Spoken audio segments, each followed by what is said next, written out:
और अब मेरी दरख्वास्त होगी आप सब से कि जब तक कलाम हम सुने आपने बोलना नहीं है, सिर्फ हालेलुया बोलना है, आमीन बोलना है।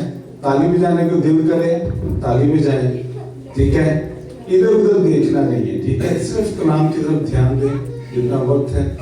तो आप भी आ जाइए इधर साथ। हाँ जी, भाई सबको जगह दें, ठीक है। हाँ जी, हाँ जी, जाके से गुस्सा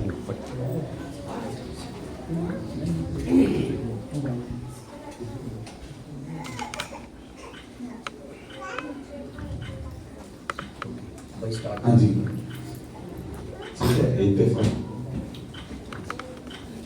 खुदावंद के कलाम में एक बड़ी प्यारी बात लिखी है,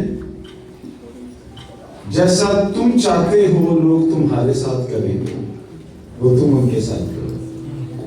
आमीन। क्या मैंने कहा? जैसा तुम चाहते। बैठ से,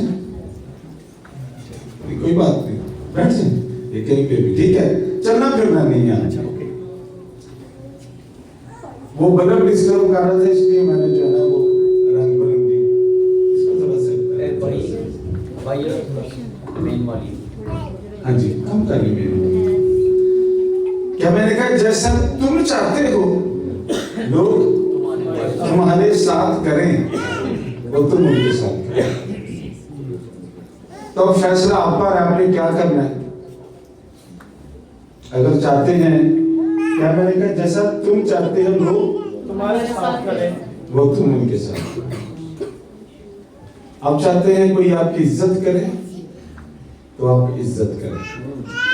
अगर आप चाहते हैं कोई आपको अंडे मारे तो आप अंडे मारें। भाई ठीक है, ये वाला नहीं नहीं ठीक है इसको। अच्छा, मैंने कहा था आपने बोलना नहीं है, ठीक है। बैठ जाए, कुछ भी नहीं हो रहा। अगर माइक नहीं होगा मेरी वैसी आवाज इतनी मैं उसके बगैर सुना दूंगा, ठीक है। बात नहीं करनी किसी से, ठीक है। कलाम को सुने, हर चीज से ज्यादा जरूरी खुदा का कलाम। ये सिर्फ बात जो मैं आपको सिखा रहा हूँ कि आपने हमें इज्जत दी, हमारा फर्ज भी बनता है आपको इज्जत दी। आमीन। इसलिए पास्टर शफीक को, भाई बास को, हमें अच्छा लगा कि हम भी इन्हें हार देना। और लोग हार रहे कहते हैं, मेरे ख्याल से एक दफा हमें भी अपने साथ लेके आने चाहिए। कुछ बात सर, क्योंकि कुछ ऐसे चंद लोग होते हैं कि हमें भी उनको हार डालने चाहिए। ये भी सरप्राइज होते हैं, ठीक है। बड़ी अच्छी गवाही हमने सुनी। खुदावन जो है वो दिखाता है, सिखाता है। और पास्टर शफीक ने जिस तरह से यहाँ पर आकर खिदमत को शुरू किया, अब बैटरी की वजह से नहीं कह रही, मैं इसीलिए कह रहा था भाई चेंज करो, मैं बैटरी में रखो, ये डालवा दे जल्दी। कितने साल आपके गुजरे गंजा संधू में? 10 साल, कुछ एक दो माह कम। और यहाँ पर अब कितनी देर हो गई? अभी 5 महीने पूरे हो गए आज। 5 पूरे। आमीन। यहाँ पर कितने साल होंगे आपके? मेरी तो ख्वाहिश है लाइफ टाइम नहीं, लाइफ टाइम नहीं, लेकिन खादम होंगे, साथ साथ चलते रहे, चलाएंगे सब। आमीन, आमीन। खुदा के खादिम जो हैं ये वाकई बड़े जबरदस्त खादिम हैं। जैसे नहीं कि मैं इनको खुश करने की बात कर रहा हूँ, मैं इनको बड़ी देर से जानता हूँ। और जब जब कभी मैं इस इलाका में आता था या जब कभी कलीसियाएं उधर कन्वेंशन के लिए आती थी, ये हमेशा उसमें नजर आते थे। और ये एक मोहब्बत है। उस वक्त में जिस तरह से खुदावंद इनको उस जज्बे के अंदर इस्तेमाल कर रहा था, आज ये उसका फल है। गंजे संधू चर्च में जितना वक्त इनके साथ और इनकी कलीसिया का इनके साथ गुजरा है, वहां से इनका यहां पर आना, ये किसी शैतान की मर्जी में नहीं, खुदा की मर्जी में शामिल है, ठीक है। पतरस जब पानी पर चलकर यीशु तक पहुंचा तो हवाओं को देखकर वो कुछ देर के लिए गया, फिर ऊपर आया और फिर उसी पानी पर चलकर कश्ती में गया। इस कलीसिया में होल लाइफ नहीं आप होंगे, खुदावंद आपको रहने नहीं देगा। इसकी वजह यह है कि खुदावंद ने आपको एक नहीं कई कलीसियाओं की जिम्मेदारी दी। आमीन आमीन आमीन। यस यकीन रहेगा इस बात? हाँ सर, यकीन है, पक्की बात? पक्की बात है।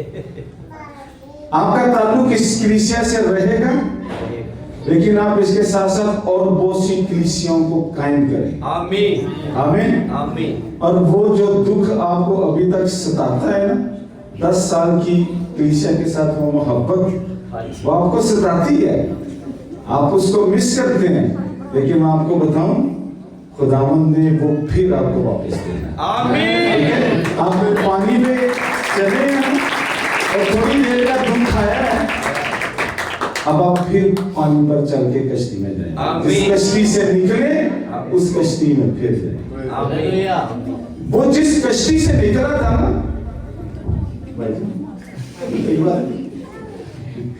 वो जिस कश्ती से निकला था ना, बच्चों का ऐसे करना मुझे बुरा नहीं लगता, बड़ों का लगता है वो समझदार हैं और वो फिर भी नहीं समझते कि हमें बोलना चाहिए या नहीं बोलना चाहिए। बच्चों की खैर है, ठीक है। पतरस जिस कश्ती से निकला उसी कश्ती में वापस किया, तो खुदावंद आपकी उस कश्ती में आपको फिर से लेके जाएगा। हर चीज का एक वक्त होता है। हम सब जो है याद रखें, हमारे बुजुर्ग, हमारे वालिद इस अदारे को जिन्होंने एक बच्चे की तरह पाला। मैं 75 में पैदा हुआ था, पीजे 74 में हुई थी, और वो हमेशा कहते थे मेरे 4 बच्चे नहीं है, मेरे 5 बच्चे हैं, मेरा 5वां बच्चा पीजी है। आपको पता है इस बात का? कहते थे मेरे 4 बच्चे नहीं, मेरे 5 बच्चे हैं। कि खुदावंद के काम के साथ उनकी ये मोहब्बत थी। इसी तरह हम जो सब उस रोया का हिस्सा हैं, हम भी खुदा के काम के साथ ऐसी मोहब्बत रखें। अगर ऐसी मोहब्बत नहीं होगी, नहीं तो ध्यान दें, आप छोड़े उनको, छोड़े, आप मेरी बात सुनो। जब तक खुदा के काम के साथ मोहब्बत नहीं होगी ना, तब तक वो काम बढ़ेगा नहीं। तो इसलिए आज इस बात को याद रखें कि आपको खुदावंद एक रसूली खिदमत और मस्सा के अंदर इस्तेमाल करता है। आमीन। आप वहां से किसी इब्लीसी कुव्वत से नहीं भागे। इब्लीसी कुव्वतों में इतनी कुव्वत नहीं है कि वो पास्टर शफीक को भगाएं। पास्टर शफीक के पास खुदावंद के नाम की कुदरत है कि ये बदरुओं को भगाएंगे। आमीन हालेलुया। और साथ बाकी टीम मेंबर्स की जितनी टीम है, ये खुदावंद ने आपको एक नई औलाद दी है। आमीन। तो खुदावंद आपका दर्जा बढ़ा रहा है। आमीन। यस ठीक है। हम कई मर्तबा हालात को अपनी मुसीबत समझ बैठते हैं। अभी मैं सुबह ही एक खादिम की बड़ी प्यारी बात मैंने पढ़ी, वो कहते हैं कि आपके जो दुख हैं वो जाया नहीं होते। क्या है? आपके जो दुख हैं वो जाया नहीं होते, क्योंकि ये दुख आपको खुदावंद की याद दिलाते रहते हैं। यस। आमीन। तो अगर दुख ना हो तो फिर कैसे याद करेंगे? हम तो फिर बड़े ही आराम पसंद खुदा के खादिम और लोग बन जाते हैं। कोई जरूरत नहीं बाइबल पढ़ने की, कोई दुआ करने की, सारी जरूरतें भी पूरी होती हैं, लेकिन ऐसे लोगों की जिंदगी में बरकतें दूर रहती हैं। दुख हमें खुदावंद के पास लेकर आते हैं। आमीन। आइए हम एक दुआ करें। खुदावंद, हम तेरे नाम से इस जगह पर जमा हैं, तेरी हुजूरी यहाँ पर मौजूद है। हम सारे माहौल में, सारी फिजा में हम तेरी कुदरत को मानते हैं। रूह पाक जो हमारा मददगार है, जिसकी वजह से हम सब जमा हैं, तू ही हमें सिखा और बता, ताकि यीशु का नाम जलाल पाता रहे। यीशु मसीह के नाम से आमीन। आमीन। कितने लोग खुदावंद के कलाम से मोहब्बत करते हैं? यस। आमीन। खुदावंद के कलाम का हर एक लफ्ज कुदरत से भरा हुआ है। और जब ये हमारी रूह के अंदर जाता है तो फिर हमारी जिंदगी के अंदर मौजज़ात के धमाके होते हैं। आमीन। कलाम में लिखा है ईमान सुनने से पैदा होता है, सुनना मसीह के कलाम से। कुछ लोग कहते हैं मैं पढ़ नहीं सकता, लेकिन यहां पर बात क्या की गई है? सुनने।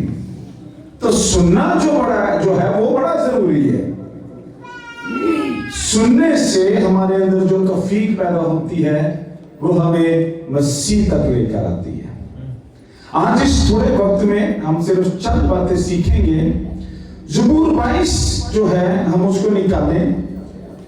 कलाम का एक और हिस्सा था जिसको मैंने प्रीच करना था, लेकिन कुछ चंद बातें मेरे सामने आई जो खुदावंद के पाक रूह की तरफ से थी कि मैं उनको बयान करूं। ज़बूर 22 जो है इसके अंदर पहली आयत से पहले एक बात लिखी है। कलाम की पहली आयत से पहले एक बात लिखी है। कितनों के पास बाइबल है? सबके पास है। अगर आप पढ़ सकते हैं तो क्या लिखे हैं?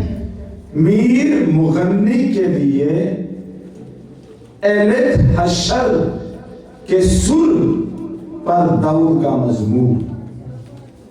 एलित हशर के सुर पर दाऊद का मजमूर। दाऊद का मजमूर हम सुर में गाते हैं, बेसुरे को सुनने को दिल भी नहीं करता। तो यहां पर लिखा है एलित हशर के सुर दाऊद का मजमूर। अब यहां पर हम इस बात को गौर करें, एलित हशर का अब मतलब क्या है? दाऊद का ये इको भी बंद कर दें। दाऊद की जिंदगी के अंदर जो दुखों की एक हालत है, उसी के दौरान ये सारे मुकाशफात उसको दिए गए। कभी वो अपने बेटे से भागा है, कभी साउल से भागा है, कभी दुश्मनों से भागा है, छुप रहा है, बियाबानों में रहता है, गारों में छुपता है। एक बड़ा अरसा ऐसा है जो उसने भाग भाग के छुप छुप के गुजारा है। लेकिन भागने में, इन तमाम हालात में ही ये सारे ज़बूर जो हैं, ये खुदा के कलाम की बातें उसको मिलती थी। यहां पर लिखा है एलित हशर के सुर पर दाऊद का मजमूर। जिस वक्त दाऊद को ये वाली कलाम की बातें मिली, वो बड़े दुख की हालत में है,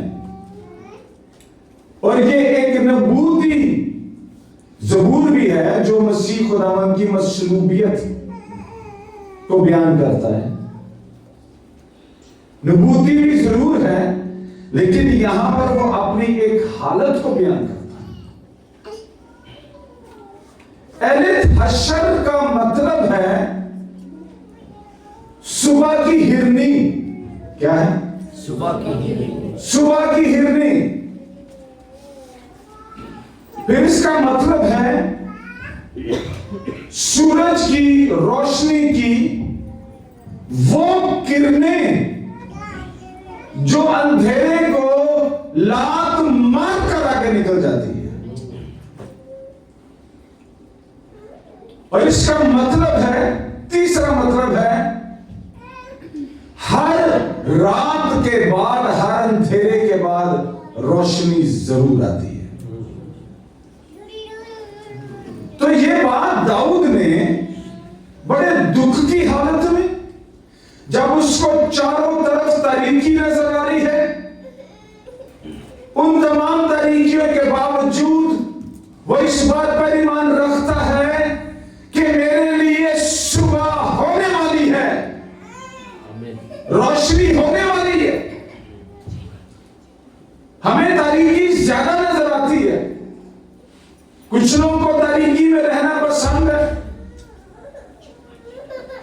तारीकी जो है, रात हुई और सुबह हुई, ये कलाम का एक निजाम है। लेकिन रात की जो यहां पर बात है, उसके बाद रोशनी है, लेकिन एक शैतानी तारीकी भी है। हर रात खौफजदा थोड़ी होती है, वो तो खुदा ने बनाई, वो तो उसका निजाम है। लेकिन जो शैतानी तारीकी है वो जिंदगियों को तबाह करती है।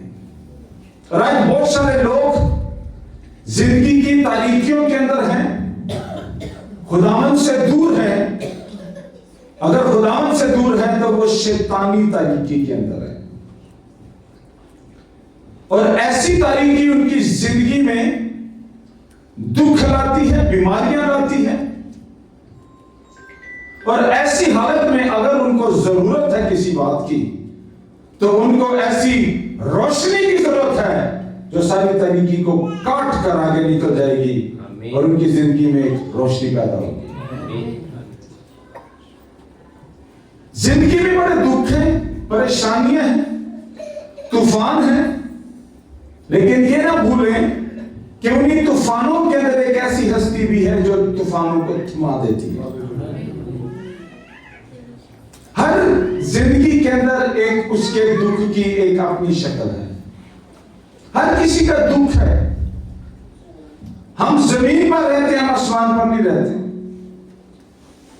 लेकिन जमीन पर रहते हुए हमें आसमानी कुदरत की जरूरत है। ऐ हमारे बाप, तू जो आसमान पर है, जैसे तेरी मर्जी आसमान पर पूरी होती है, जमीन पर भी है। तो जमीन पर रहने वालों को आसमानी मर्जी चाहिए। अगर आसमानी मर्जी होगी तो आपको मुझसे मिलेगा।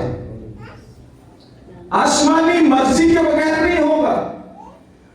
जमीन पर रहते हुए आसमानी मर्जी, आसमानी पैगाम चाहिए, क्योंकि जमीन पर दुख है, परेशानियां हैं। हम जमीन पर रहते हैं, आसमान पर नहीं रहते, लेकिन जमीन पर रहकर आसमानी मर्जी का हिस्सा होंगे तो हम जमीन से आसमान पर जाएंगे। आसमानी मर्जी, खुदावंद की मर्जी के बगैर हम नहीं जा सकते। इस जमीन पर रहते हुए हमें मौका मिलता है कलाम सुनने का और अपनी जिंदगियों को तब्दील करने का। आसमान से सिर्फ खुदावंद आया है और वो आसमान पर वापस गया है। इंसानों को उसने अभी यही रखा है। अभी इंसानों के जाने का टाइम नहीं है, लेकिन वो आएगा और वही तरीके का, वही रूहानियत उनकी जिंदगियों के अंदर काम करेगा। और खुदावंद के लोग जो हैं, बाइबल कहती है, वो हवा में उड़कर उसका इस्तकबाल करेंगे। तो आज हम सीख ये रहे हैं कि बड़े दुख की हालत में दाऊद कहता है कि एक नई किरण रोशनी को काट के निकल जाती है। तो हम जो अपने दुखों से बचना चाहते हैं, हमें रोशनी की जरूरत है। बगैर रोशनी के हम इन दुखों से नहीं निकल सकते। दूसरी बात यह बड़ी प्यारी बात 24वीं आयत में कही गई है, इसी ज़बूर की 24वीं आयत लिखा है, क्योंकि उसने ना तो मुसीबत ज़दा की मुसीबत को हकीर जाना, ना उससे नफरत की, ना उससे अपना मुंह छुपाया, बल्कि जब उसने खुदावंद से फरियाद की, क्या लिखा है, तो जब उसने खुदावंद से फरियाद की तो उसने सुन ली। Hallelujah, hallelujah. फिर से गौर करें, तीन बातों में खास ना के लफ्ज को इस्तेमाल किया गया, ना तो मुसीबत ज़दा की मुसीबत को हकीर जाना। हम जिस भी मुसीबत में होते हैं, मुसीबतें क्या है? कई तरह की मुसीबतें, मियां बीवी के दरमियान जुदाइयां, नफरतें, जादूगरी, कई तरह की मुसीबतों में इंसान जो है वो आज उलझा हुआ है। मुसीबत खुदा की तरफ से नहीं है।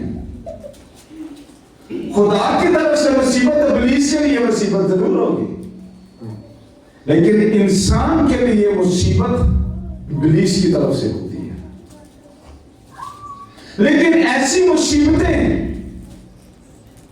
खुदा के हुजूर में क्या है? हकीर ना जाना उनको। वो मुसीबतें खुदा के हुजूर भी देखी जाती हैं कि मेरा बंदा, मेरे लोग किस मुसीबत का शिकार है। आपकी मुसीबत में कोई आपकी मदद को नहीं आएगा, लेकिन खुदा उनके बारे में लिखा है, ना तो मुसीबत ज़दा की मुसीबत को हकीर जाना, वो मुसीबतें याद रखता है। खुदावंद हमारी मुसीबतें याद रखता है। क्यों याद रखता है? कि मैं इसको इसकी मुसीबत से रिहाई बख्शूंगा। मत सोचे कि खुदा नहीं सुनता। उसके बाद लिखे ना उससे नफरत की। अगर नफरत नहीं है तो इसकी जगह फिर क्या है? मोहब्बत। खुदावंद मुसीबत ज़दा से मोहब्बत करता है। उसके बाद लिखे ना उससे अपना मुंह छुपाया, ना उसने अपना मुंह छुपाया। उसका चेहरा हमें देखता है और हमें उसके चेहरे को अपने सामने रखना है, क्योंकि उसके चेहरे की रोशनी हमें रोशन कर देती है और मुसीबतों की तारीकी मिट जाती है। और उसके चेहरे की वो रोशनी है जो अंधेरे को लातूमार पे आगे निकल जाती है। उसके चेहरे की रोशनी, उसके चेहरे की रोशनी से हम रोशन हैं। हालेलुया। जो लोग इब्लीस के हाथ में रहकर वो काम करते हैं जिनसे खुदावंद को नफरत है, ऐसे लोग तारीकी का शिकार है। वो कौन कौन से काम हो सकते हैं जिनसे खुदावंद को नफरत है? जिस्मानी काम और जिस्म के कामों की बड़ी फहरिस्त है जो बाइबल में लिखी है। हरामकारी है, शराब नोशी है, जादूगरी है, नफरतें हैं और बहुत सारी एक लंबी एक लिस्ट है। अगर ये आपके अंदर है तो आप इब्लीस के हाथ में हैं, लेकिन आपके पास एक राह है उसमें से निकलने की, और वो राह खुदावंद का कलाम है।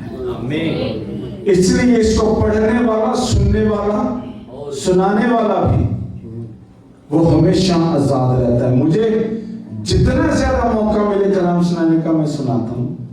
सुनाने से भी तो आपको आजादी मिलती है, आपका अपना ईमान जो है वो बढ़ता जाता है।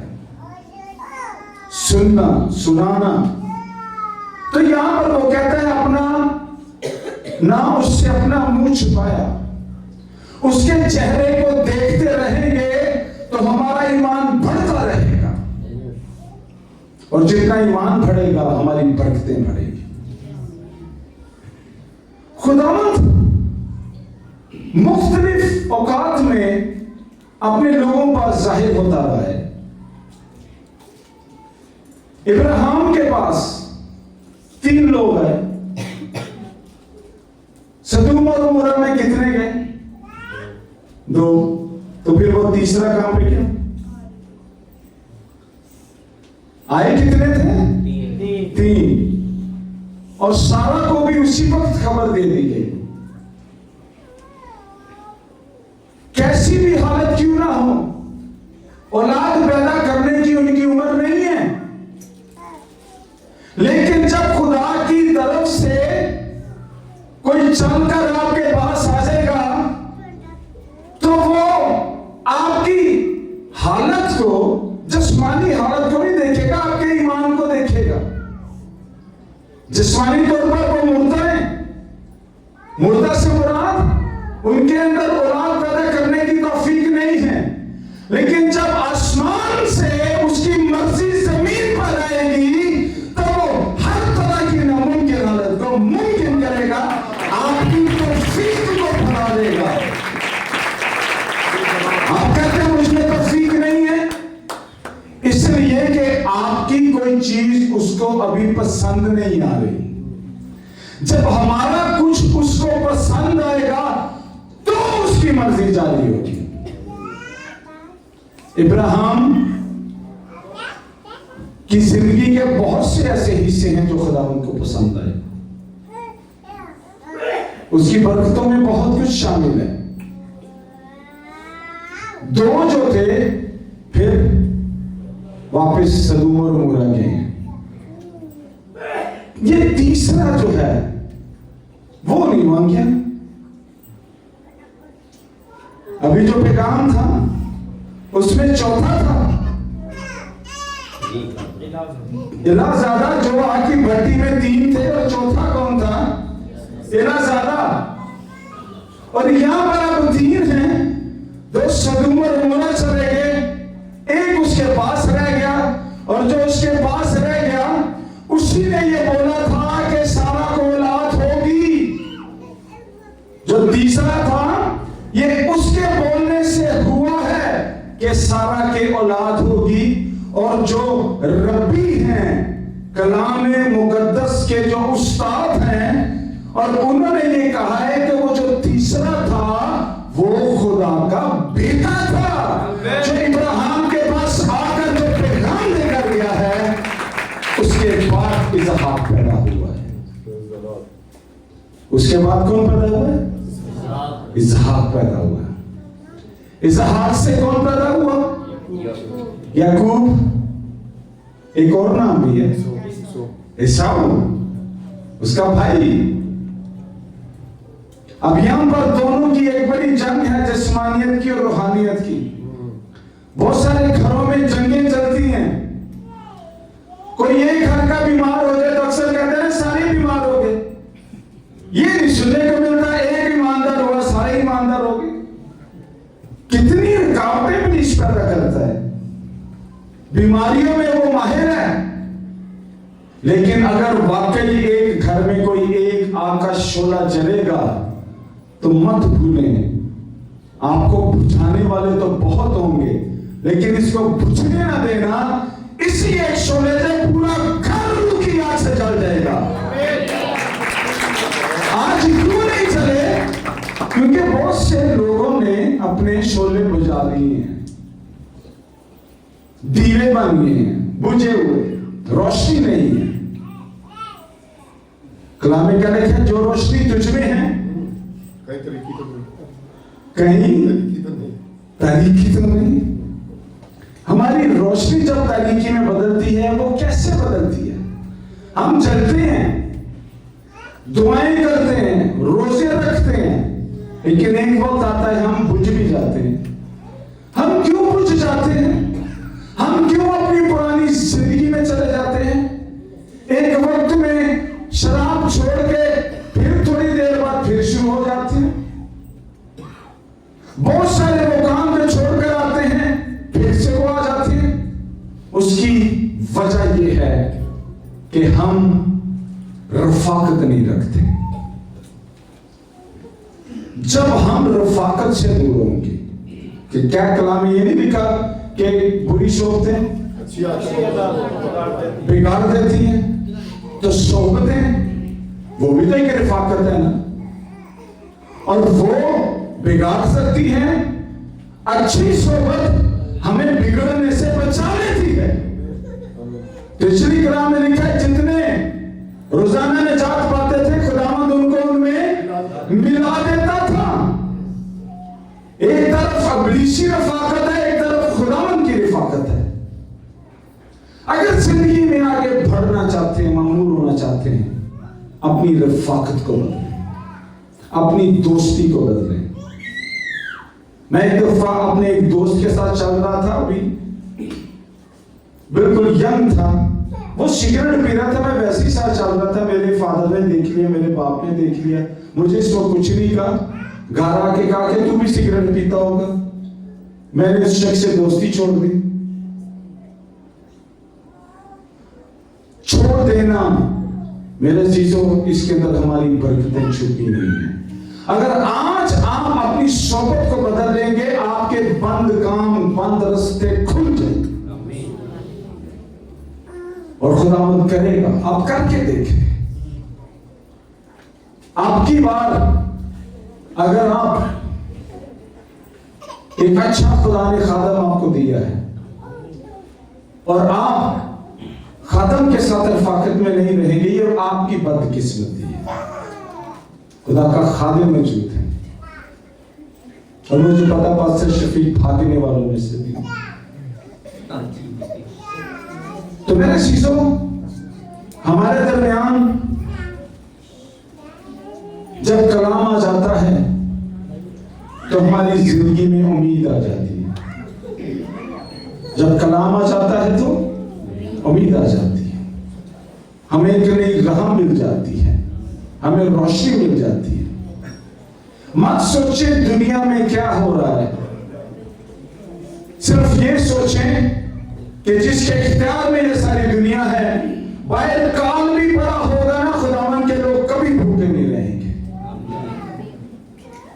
हर तरफ काल था, लेकिन एक ऐसा खुदा का बंदा था जिसको खुदा ने अपनी हिकमत बख्शी और उसके पास सरफराजी थी। बाहर काल है, लेकिन यूसुफ के पास सरफराजी थी, उसके पास खुराक थी और उसने उस खुराक को बांटा।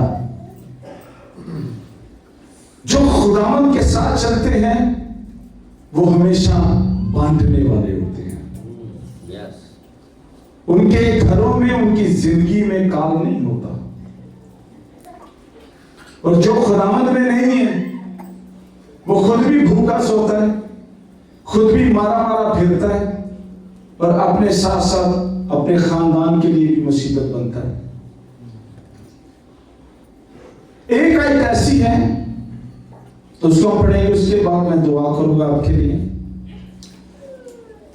इसके आगे लिखा बात कि जब उसने खुदावंद से फरियाद की तो उसने सुन ली। कितने लोगों ने कभी ये कहा है कि खुदा तो सुनता ही नहीं है? कहते तो हैं, आप हाथ नहीं उठाएंगे शर्मिंदगी से, इतना मुझे पता है। लेकिन बहुत सारे लोग हैं, बहुत सारे लोगों की ये तादाद है जी, ये मेरी नहीं सुनता। जो बच्चे बात ना सुने, जब वो बात नहीं सुनते थे, हम उन्हें क्या कहते हैं? नहीं, कुछ और भी कहते हैं, नाफरमान। और क्या कहते हैं बताते हैं बारी बारी। जो जो कहते हैं आप, जो आवाज नहीं सुनते, बात नहीं सुनते, क्या कहते हैं? डीठ है। और कुछ डोरा, और कुछ आपने जब जब कभी बात ना सुनी और आपको किसी ने कुछ कहा हो, कहा तो क्या कहा हो? सुनाई नहीं देता। और कुछ तो जो सुनते नहीं है उनको क्या कुछ कहा जाता है। तो फिर आप क्यों कहते हैं खुदा नहीं सुनता? तो क्या वो ढीठ है? क्या उसके काम नहीं है? क्या वो सुनता नहीं? हम इंसानों वाला फॉर्मूला खुदा पर इस्तेमाल कर जाते हैं। ये है हमारी नालायकी। हमें आदत पड़ी हुई है एक दूसरे को कहने की बड़ा ढीठ है, ढीठ है। इतनी को हमारी सोच है कि हम अपनी इतनी सोच से ही सिर्फ खुदा को जानना चाहते हैं।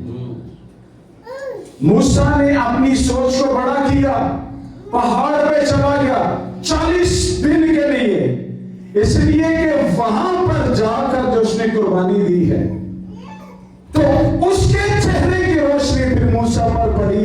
और जब मूसा पहाड़ से नीचे आया तो लोग कहने लगे मूसा अपना चेहरा ढक ले, क्योंकि उसके चेहरे पे खुदा का जलाल था।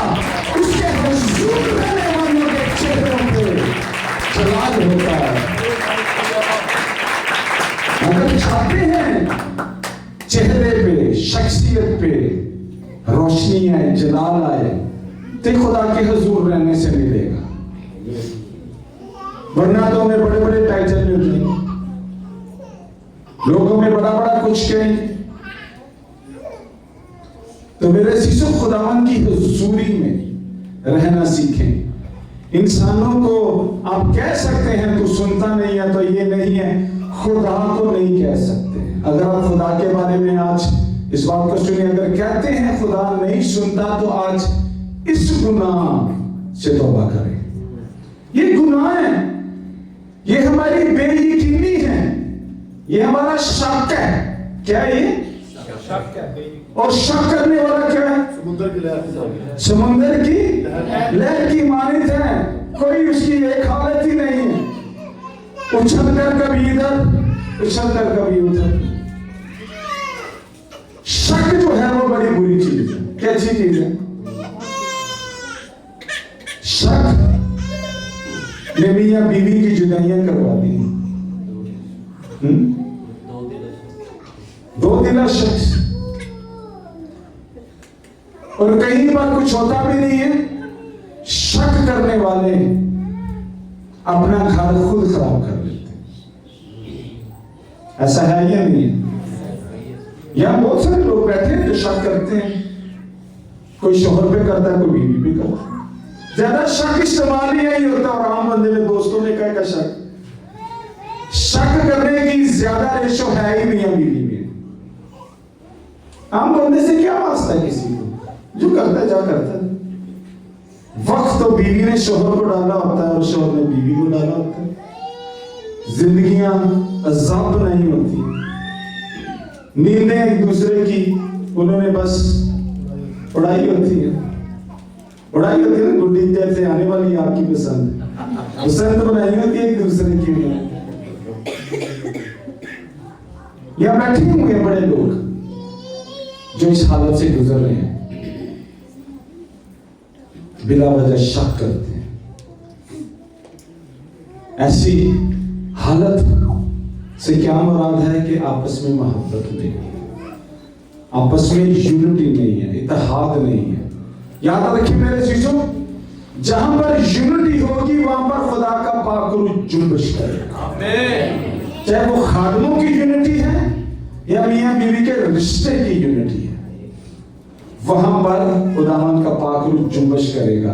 तलाकें क्यों हो जाती हैं? क्योंकि रूल कुछ जुम्बिश नहीं करता। उन रिश्तों में रूल कुछ जुम्बिश करता हो तो कभी दीवार ना आए, क्योंकि खुदावंद हर दीवार को गिरा सकता है। इसलिए आज ये जो शक है, ये शक कोई तमगा हासिल करने वाली की बात नहीं है, कोई बड़ा कोई कारकर्दगी का निशान नहीं है। जो बड़ी बात है भाई, बहुत अच्छा ये पहन, बहुत अच्छा शक कर दी है। फिर हमें मशवरे देने वाले भी होते हैं ना, जरा ध्यान रखा कर किथे किथे जाना है ऐसे,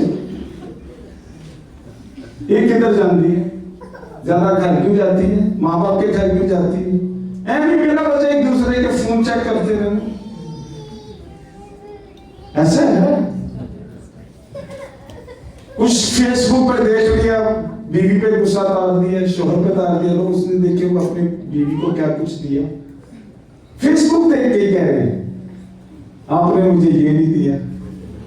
बैठे बैठे लड़ाई। एक लड़की की शादी हुई, नौजवान थी, लेकिन जब शादी हो गई, एक उसकी क्वालिटी थी, एक खूबी थी उसकी, वो स्टार प्लस के ड्रामों की बड़ी माहिर थी। ये खूबी थी उसकी। क्या मैंने कहा? स्टार प्लस के ड्रामों नहीं तो 2000 से शुरू हुआ था ना, तब से तो दिमाग खराब किया। एक दफा हमारी क्लिशे की एक बहन थी, तब मैं पाकिस्तान में था।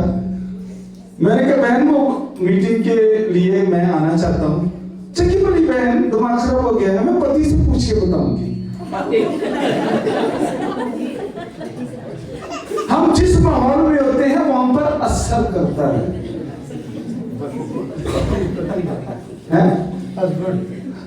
हस्बैंड को पति कहते हैं ना हिंदू लोग, तो वो समझते हैं कि हम पता नहीं इंडियन क्या लगाएंगे तो पता नहीं बड़ी क्यों फखरी बात है। अच्छा अभी बिना वजह ही हम बिंदी लगा के भी फिरते हैं। अक्सर देखा मैंने खाम खाड़ की मतलब के खूबसूरती में इजाफा करते हैं, वो उतने बुरे लगते।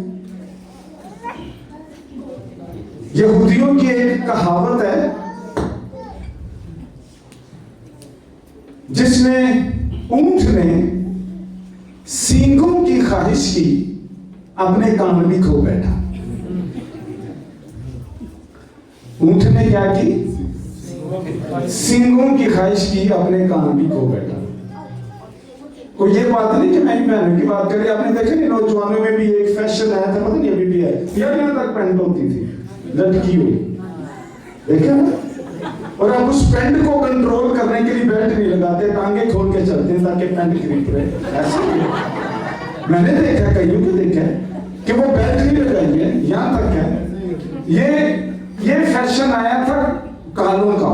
अब मैं चूंकि अमेरिका में रहता, मैं वहां देखता हूं, वहां भी ऐसे हैं। और आपको पता है ये किनकी हालत है? ऐसे कौन वहां कपड़े पहनते हैं जो नशे की हालत में खत्म हो चुके होते हैं, जिनको ये भी नहीं पता कि उनका कपड़ा उनके साथ रहता है या नहीं। मैं सच बता रहा हूं, मैंने रात जाते वहां पर लोगों को बगैर कपड़ों के देखा, उनकी ये हालत हो जाती है। और यहां ये फैशन बन गया। कोई इनको मना करे तो बाप के ऊपर गुस्सा करेंगे, तानू की पता तुसी हम नई जनरेशन नहीं है, ये नई नस्ल नहीं है, ये खराब नस्ल है।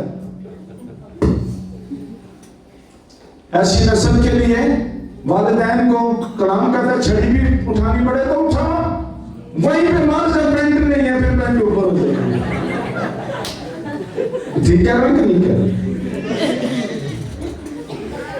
अब बात करें से शुरू हुई थी, एक नौजवान बहन स्टार प्लस की बड़ी माहिर थी, शादी हो गई।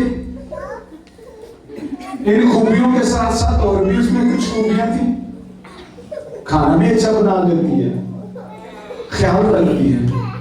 अच्छा एक उसका काम था, जब शौहर घर वापिस आता था तो बड़े प्यार से उसको कहती है, मैं आपके कपड़े संभाल लेती, रखती है, लटकाती है। लेकिन जब भी उसकी कमीज लटकाती है तो उस कमीज को झाड़ती है और सूंघती है कि इसमें से किसी और परफ्यूम की कोई खुशबू तो नहीं आ रही, कि ये किसी औरत को मिलके तो नहीं आया। ये वो ऐसे करती थी कि शायद उसका कहीं बाल तो नहीं कपड़ों पे। उसने ऐसे करते रहना, वो शौहर देखता रहा, वक्त गुजरता गया, तंग आ गया, लड़ाई झगड़े शुरू हो गई। लेकिन वो अपनी स्टार प्लस की डिग्री से बाज नहीं है, ये डिग्री है। अच्छा एक दफा एक हकीकत बात है, वो है ना अपने साफर से, उनकी बात जिंदा है, डेथ हो गई है। तो जब वो जिंदा थी ना, एक बार क्रिश्चियन में बहन थी, तो वो कह रहे कि डेथ हो गई है, देर हो गई है। मुझे एक दिन फोन आया, कहती भाई साहब दुआ करो। मैं कहा जरूर दुआ करूंगा, मुझे वजह भी बताएंगे, कोई दरखास्त। ये ड्रामा लगने टीवी खराब हो गया, इस सच बात बताऊं, खुदा का कलाम पढ़ा, मैं झूठ नहीं बोलता। मैं क्या एमपी जी ना तो मैं ड्रामा खा दूंगा, है ना, ड्रामे खा दूंगी, लेकिन क्या मौत तो ना मैं ड्रामों के लिए दुआ कर। तो मैं कहना दादा टीवी टूट जाए, यही हो जाए, यही हम है, इससे आगे तो और कुछ नहीं कर सकते। ये देखे ना, असल किसी की लैंग्वेज बदल गई, किसी की पैंट लटकने लग पड़ी, कोई टीवी में दुआ कर रहे हैं, टीवियों में दुआ करने वाले, लेकिन वहां जाना ना, वरना तबाह हो जाओगे। ठीक है, कभी टीवी पे दुआ, कभी मचान पे दुआ, कभी कुछ। अच्छा ये लेडी जो है, ये लड़की जो है, अच्छा ऐसे ही देखें बच्चे भी हो गए, फैमिली बन गई, लेकिन वो अपनी इस खूबी से बाज ना आई। अच्छा शौहर ने नोट करना शुरू किया, जरा सुनिएगा, शौहर ने नोट करना शुरू किया कि अब ये मेरी कमीज नहीं छाड़ती, ना ही उसको सुनती है, लेती है, आराम से लटका देती है। वो बड़ा खुश हो रहा है, अच्छी बात है। एक दिन उसने कहा कि मुझे थोड़ा टाइम देना, मैंने कुछ बातें करनी है आपके साथ। बड़े नरम लहजे में उसने बात की, वो बड़ा खुश हुआ। अच्छा लगता है जब कोई नरम लहजे में बात करे, है ना। कुछ लोग ऊंचा ऊंचा बोलना बड़ा फख्र समझते हैं, भी लेना, नमक भी लेना, मत भी दबके मार के नमक मंगवाएंगे। आराम से कह दो नमक दे, तो रोटी पकवानी हो तो दबके मार के रोटी, घर आते ही ऐसे घूमियां डालेंगे। तो ऐसे लोग ना बड़ी एक ज़हनी तौर पे ना बीमार हो चुके होते हैं। वो अपने गुस्से को ही समझते हैं कि इसमें मेरी इज्जत है। मैं आपको बताऊं, गुस्सा करने वाले इंसान के लोग मुंह पे इज्जत करते हैं, उसके पीछे उसकी जो है ना बस लापरवाही करते हैं। गुस्से की भी एक कैटेगरी है, गुस्सा तो कर, गुनाह ना कर, तरतीब की हद तक कर, किसी को जलील करने के लिए ना कर। मैंने क्या सबसे पहले बोला था, जो तुम चाहते हो लोग तुम्हारे साथ करें, वो तुम भी उनके साथ करो। अब चाहते हो आप मुझे जलील करें तो करते जाओ। अगर आप चाहते हो कोई मुझे सलूट मारे, उसको सलूट मारो। इज्जत करोगे, इज्जत करवाओगे। वो शौहर बड़ा खुश हुआ। मैं ये नहीं कहूंगा हाथ उठाए, लेकिन ऐसा वो शौहर जिसके साथ उसकी बीवी रोज लड़ती है, और किस दिन वो खामोश रहे और ना लड़े, उस दिन उस शौहर की जिंदगी का सबसे अच्छा दिन होता है, सुकून होता है। उलट है, बीवियों के साथ भी ऐसी है। मैं आपको बार बार इसलिए बात कह रहा हूं, जितना मजबूत रिश्ता मियां बीवी का होगा, उतनी ही ज्यादा कलीसिया तरक्की करेगी। आमीन। आपके घर में अगर दुआ होगी तो यहाँ पे आके पादरी साहब को ही नहीं कहना पड़ेगा दुआ करें, आप दुआएं वैसे शुरू कर देंगे, क्योंकि आपके अंदर खुदा का रूह काम कर रहा है। खैर शौहर ने उसको टाइम दिया, वो दोनों बैठे, बड़े प्यार से गुफ्तगू शुरू हुई और कहने लगी कि मैं बड़ी देर से ऐसा करती रही, लेकिन ऐसा करने से मुझे कुछ हासिल नहीं हुआ। अच्छी बात है कि मैं ऐसा करती रही और ऐसा करने से मुझे कुछ हासिल नहीं हुआ, लेकिन मैं बस एक बात समझ गई, तेरा चक्कर किसी गंजी औरत से है। कैसा नतीजा मिला? स्टार प्लस दे तो फिर धमाका कर दिया ना कि मैं समझ गई तेरा चक्कर किसी गंजी औरत से है, जिधर बाल में, लेकिन चक्कर तेरा से। शक की बदबू, बंदा तो ना बस हम बता नहीं सकते कि फिर उसकी क्या हालत होगी, टकरे मारने की या अपनी ही जूती अपने सर में मारने की। तो शक कितनी बुरी चीज है। इस ये शक जो होता है, शक की बदबू होती है। क्या होती है? शक करने वाले वो ठहरते नहीं है, ना ही किसी को ठहरने देते हैं, आवाजार होते हैं और आवाजार करते रहते हैं। ऐसी बदबू से आजाद होंगे तो खुद भी बरकत पाएंगे, घराने के लिए भी बाइक से बरकत होंगे।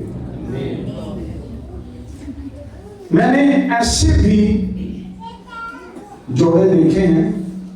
मैं उन कलाम की बातों से कि जो शक की तरफ आ रहा हूं, खुदा का पाक रूह मुझे लेके आ रहा है, क्योंकि यहाँ कुछ ऐसे लोग मौजूद हैं जिनकी जिंदगी अज़ाब बनी हुई है सिर्फ शक की वजह से, कि अगर शक ना होता रिश्तों के दरमियान तो न जाने शौहर कितना कामयाब हुआ होता, कितना आगे निकल चुका होता, उसकी जिंदगी में कितनी बरकतें होती। तो बिना वजह का जो शक है शक वहां होता है जहां एतमाद नहीं, और एतमाद वहीं आएगा जहां खुदा का कलाम आएगा। 30 आयत में एक बात लिखी है, इसके बाद मैं आपके लिए दुआ करूंगा, और ये आयत मेरे और आपके लिए सबके लिए, ये ना समझे कि मैं कलाम सुनाता और इनका मेरी, ये सबसे पहले मेरी जिंदगी में असर करता है। और आज आपको मैं एक और बात बताऊं, मैं हमेशा वो पैगाम सुनाता हूं जिसने मेरी जिंदगी में काम किया। 30 आयत में लिखा है, एक नस्ल उसकी बंदगी करे। क्या है? एक नस्ल उसकी बंदगी करे, दूसरी पुश्त को खुदावंद की खबर दी जाए। आज आप जो बोएंगे, आपकी आइंदा चौथी नस्ल तक वो वही काटेगी। बरकत बो दें, बरकत ही काटती रहेगी, लानत बो दें, वो लानत ही काटेगी। तो आज इस बात को देखें और सीखें कि आप आज एक ऐसी नस्ल बने कि आइंदा आने वाली नस्ल भी खुदा के हुजूर झुकने वाली है। यही से सीख लें कि खुदा ने हमेशा नस्ल दर नस्ल की बात की है। इब्राहिम, अगली नस्ल इसहाक, फिर नस्ल याकूब का खुदा। तो ऐसे ही खुदा को बोलने का मौका दें, वो आपका नाम ले, फिर आपके बाद आपके इसहाक का नाम ले, और फिर याकूब का नाम ले, फिर बरकतों का नाम ही वो लेता रहे। खुदा को मौका देने जाने का, वो खुश हो। वो खुदा यीशु बपतिस्मा लेकर ऊपर आया तो क्या लिखा है? ये मेरा प्यारा बेटा है जिससे मैं खुश हूं। जब वो हमसे खुश होगा, हम पर आसमान खुला रहेगा। सब अपनी आंखें बंद करें, अपने दोनों हाथ आसमान की तरफ उठाएं। हालेलुया।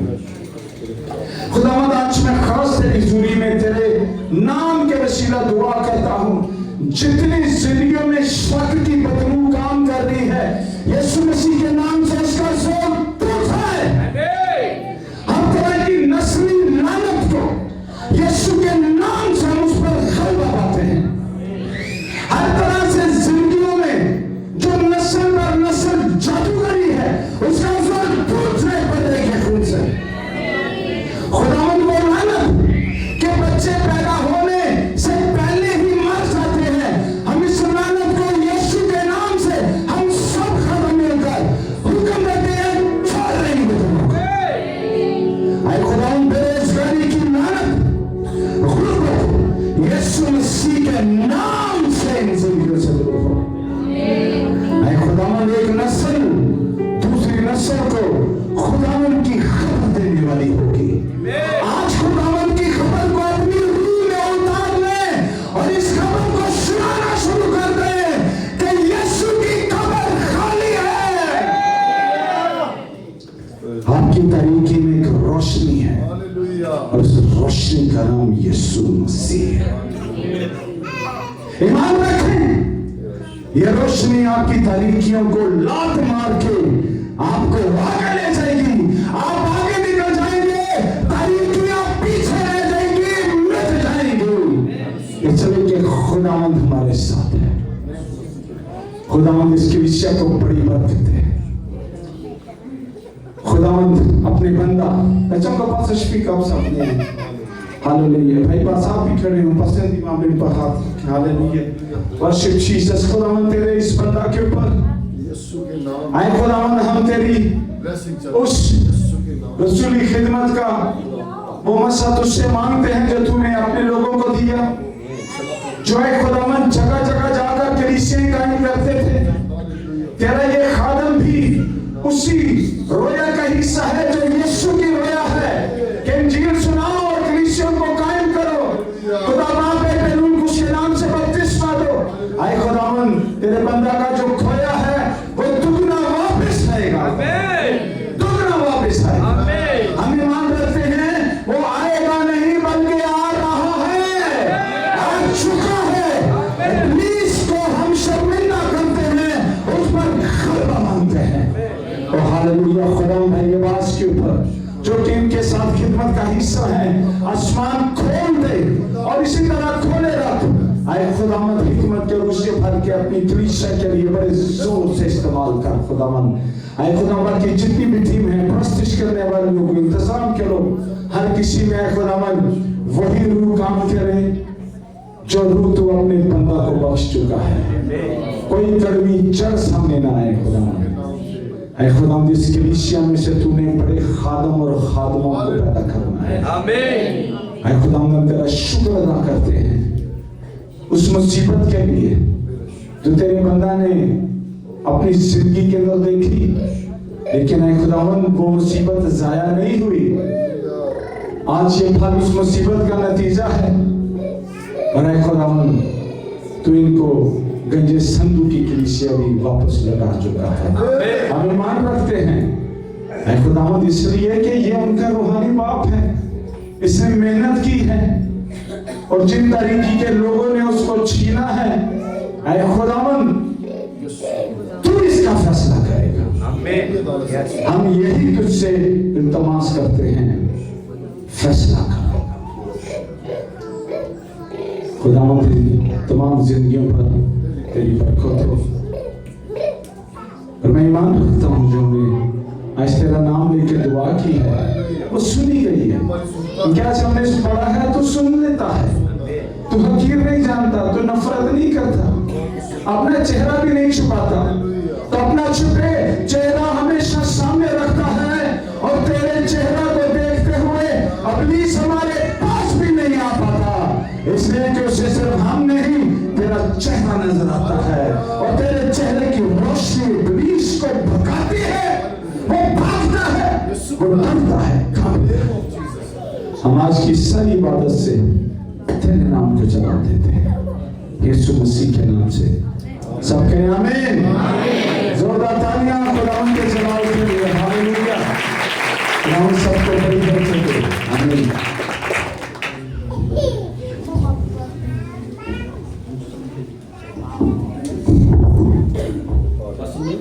आज एक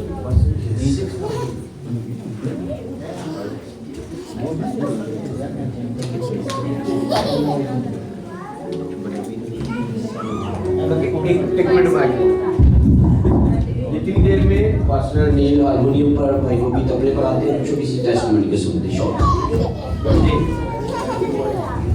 आप सबका मेरी तरफ से सलाम। मेरी टेस्टमनी ये है कि कुछ दिन पहले मैंने दुआ कर रही थी, रात का टाइम था, रात के 1 बजे, और मैंने आंखें बंद की और मुझे अमेरिका का हाईवे रोड दिखाई दिया और बड़ी ट्रैफिक वहाँ से गुजर रही है, बड़ी तेजी से वहाँ से ट्रैफिक गुजर रही है और मुझे आवाज़ सुनाई दी कि यहाँ से मेरा एक बंदा पाकिस्तान में आएगा। और मैंने कहा खुदावंद अमेरिका से हम मेरा क्या ताल्लुक है, चलो ठीक है, मैं इसको रिसीव करती हूँ। और मैं उसके लिए दुआ की कि खुदावंद जो भी तेरा खादम है सलामती के साथ पाकिस्तान में एंटर हो।